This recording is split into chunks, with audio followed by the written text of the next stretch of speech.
Hey everyone, welcome back to our farm. For those who are new here, my name is Ayebuza Given, a student doing medicine and surgery and also a poultry farmer. I'm doing my medicine and surgery at Makerere University. And as you can see, I'm seated outside one of our poultry houses. This channel is all about poultry and farm life. So in this video, I'm going to talk about something very important for every farmer. We are going to talk about a brooder because this is the first step in raising very healthy chicks. This is where most beginners are going to make their first mistakes. Do not forget to hit that subscription button and follow all the way through because you really need this video. We are going to start with selecting the right birds. Which chicks and which hatchery will you use? So that's one I don't really want to recommend any company. Personally, in Uganda, there are so many companies from which you can buy day old chicks, ranging between 2,000 and 3,000. You will choose the right hatchery for you. I've learned that from experience. I have tried so many hatcheries before I can find the good bird. So you will try out, you make research within your area, and you'll find out which birds are good for you because different chicks come with different advantages and disadvantages. So let's understand what is a brooder and why is it very important. Something you need to know is that when these chicks hatch, for the first few weeks, they are unable to regulate their temperature. So when you leave them out in the open, a small drop in temperature can wipe out these birds. So you're trying to create for them a nursery. You can look at a brooder as a nursery for these birds, or talk about a baby's incubator, but this time around on the farm. This is a safe space you're giving them, and you're helping them survive for the first few weeks. What is your role as a farmer? You're having four jobs. One, to provide warmth for comfort. Two, to provide clean water to hydrate. Three, to provide proper feeds for energy. Four, to protect them against wind, rain, or predators. When you do that, you've done 80% of the job. Let's look at setting up a brooder step by step. So the first step is going to be choosing the right location on your farm. You have to go to your farm and choose a place that does not have, shouldn't be damp, it shouldn't be allowing in rain, shouldn't be allowing in too much wind, shouldn't be allowing in the cold. So what would be this right place? You're going to have two options. You can choose to have a concrete brooder, like what most people do.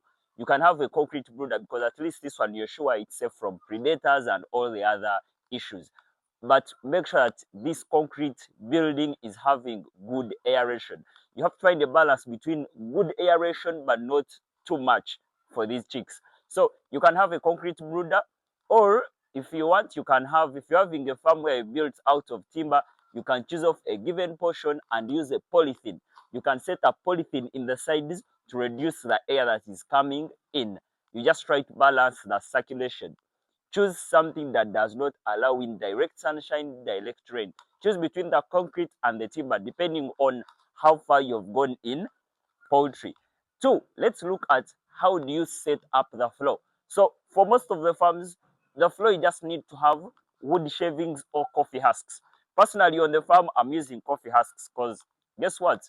In Western Uganda, coffee is everywhere. So we are using the coffee husks. You just need to put coffee husks on the floor around 2 to 3. 2 to 3 inches is really enough because these husks are going to help you absorb the moisture. These husks are going to help you absorb the moisture from the droppings or any spillage that is really happening in the brooder. And avoid these husks from being too wet. Try to keep them as dry as possible because when they are wet, then there's going to be accumulation of ammonia. And when we talk about ammonia, we're talking about respiratory diseases developing on the farm. Then the other issue we made as we started in the first days, the mistakes we made was using newspapers as the floor or using polythene as the floor. This is going to be very slippery. And once the chicks cannot grip on that floor, they are going to develop leg deformities. So I would highly recommend the coffee husks or the wood shavings, depending on what is available to you in your proximity. Our third step is going to be the heat source. This is the heart of the brooder. So for the modern farmers, you can use heat lamps.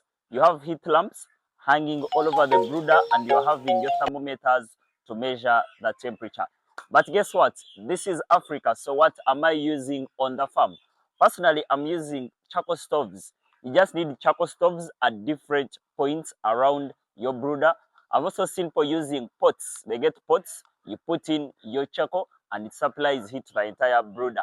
And they don't even need a thermometer because your skin has the thermoreceptors to feel the rise in temperature.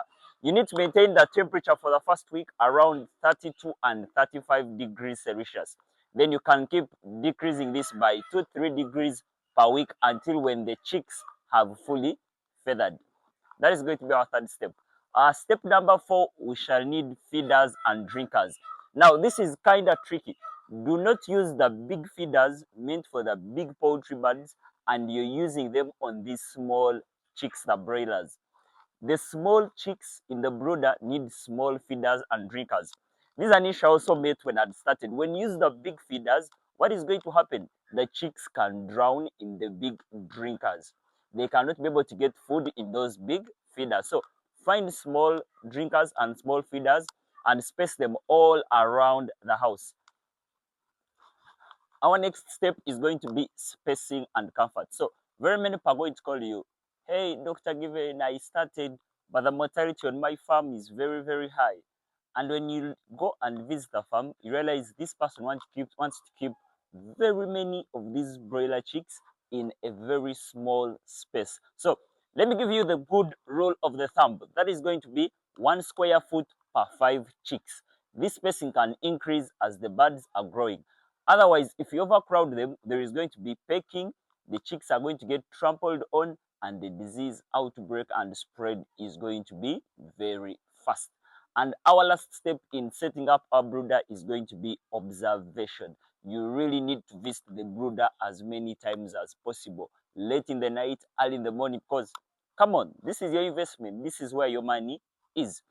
You're going to have to check if the birds are very close to the heat source, that means they are very cold. If the chicks are very far away from the heat source, that means they are very hot. If they are evenly spread, guess what? It means you nailed the right temperature. Don't forget to hit the subscription button and follow our channel.